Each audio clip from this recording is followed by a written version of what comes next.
YouTube, how you doing? Murph here, bringing you another product review. Today's review is going to be on the Glorious Model O Wireless. This is the wireless version of their Glorious Model O that was released a couple of years ago. And this is not going to be a comparison video, but I will leave this here for reference, just because it is essentially a wireless version of the same exact mouse. So we'll talk about some of the similarities between the two. Let's start off with talking about the design and build quality. This mouse is 128 millimeters long, which is right around 5 inches.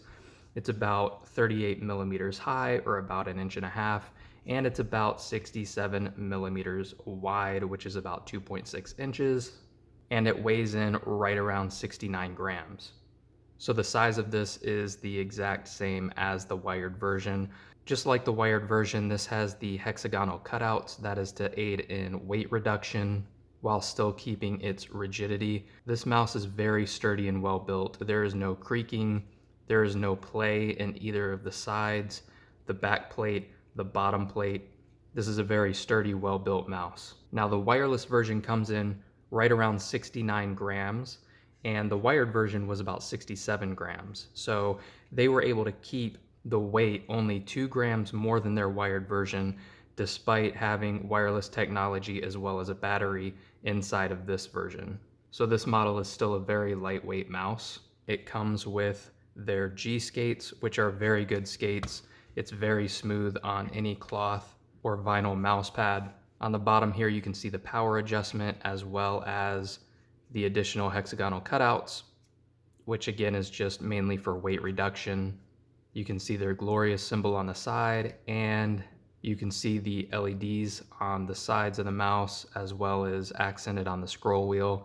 And it's got additional LEDs on the inside which kind of shine through. Now the battery life for this model is rated at 71 hours, which is quite good. If you gamed for 10 hours a day, this will last you a week on a full charge. But for most people, it's probably gonna last 2 weeks or more. And the really cool thing about it is it charges in under an hour. So if you just plug this in for about 30 to 60 minutes, maybe once a week or so, you're always going to have plenty of battery life to play with. Now this is a relatively large mouse. People with smaller hands are going to have a little bit of a tough time with this mouse compared to others, but if you've got medium, large, or even very large hands, this is going to fit you perfectly. And because the hump in the middle is centered very well on this mouse, it really accommodates a wide range of grip styles, whether you're palm grip, claw grip, whether you use kind of a hybrid fingertip grip. It's going to fit most grip styles very well.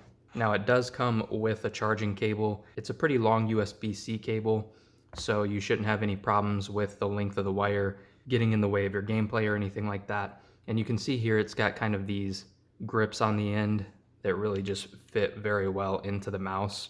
Now this will work with any USB-C charger, but the wings here are supposed to help kind of keep it in place while gaming, but you can really use any USB-C cable here and it's going to work just fine. And it does come with a range extender. So to use this, you would just plug in the USB-C here.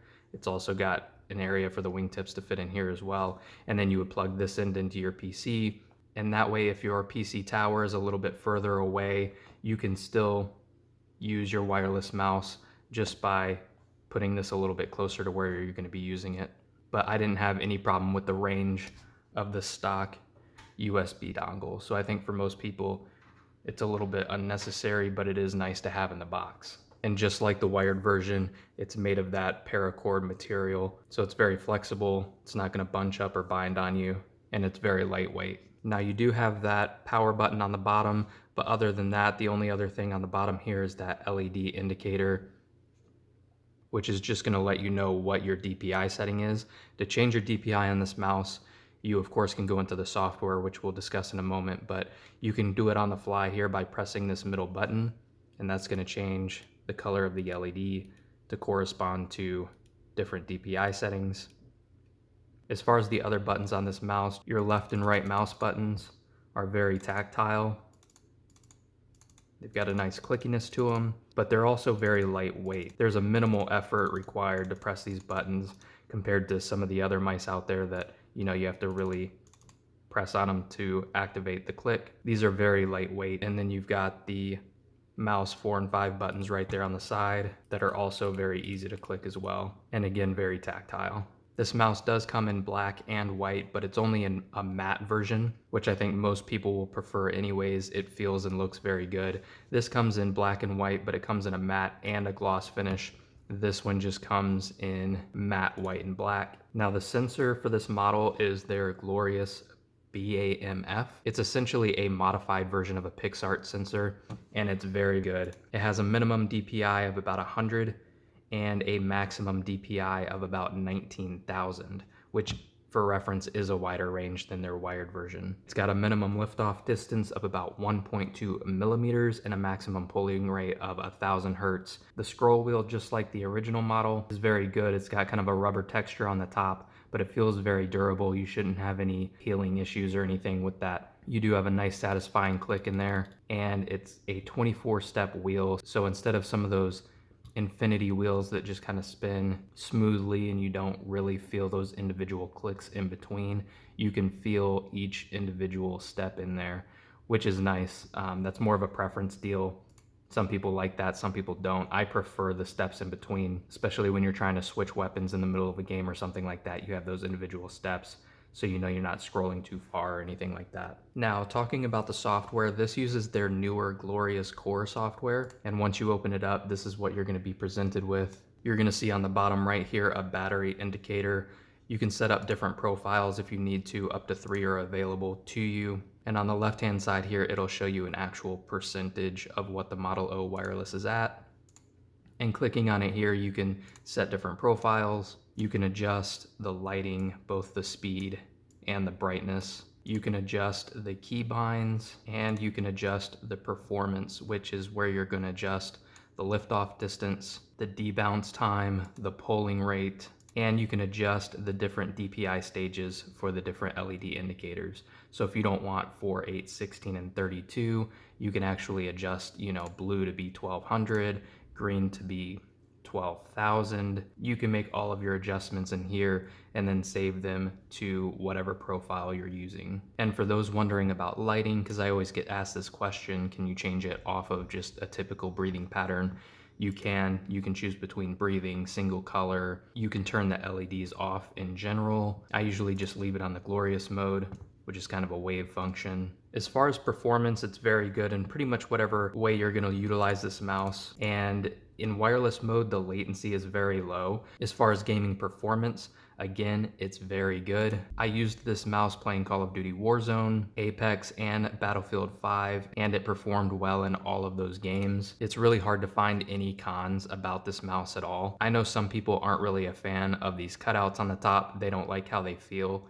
I personally have never had an issue with that. I guess if you're one of those people who are kind of really sensitive to different textures and stuff, maybe that would be a con for this mouse, but most people are not going to notice that at all, especially after about an hour or two of play. You're going to get used to that very quickly. And they do sell their Glorious grip tape, which will go over this, so it's kind of like a film. It might add a gram or so to the weight of the mouse, but if you're really against having those hexagonal cutouts on top, that is an option for you. So if you're looking for a lightweight gaming mouse, I can highly recommend this one. For less than $80, you'd be really hard pressed to find a better wireless lightweight gaming mouse than this right here. And that pretty much wraps up my review, guys. I hope you enjoyed the video and found it useful. If you did, make sure you hit that like button. If you haven't already, subscribe to the channel for more content like this. And I will also leave a link to my Discord server in the description down below. If you'd like to be notified when I post new videos, when I go live on Twitch, ask any additional questions about my product reviews, anything like that, make sure you go join the Discord server. And of course, if you have any questions or comments about this product or this video, drop them in the comment section down below. YouTube, we'll catch you later.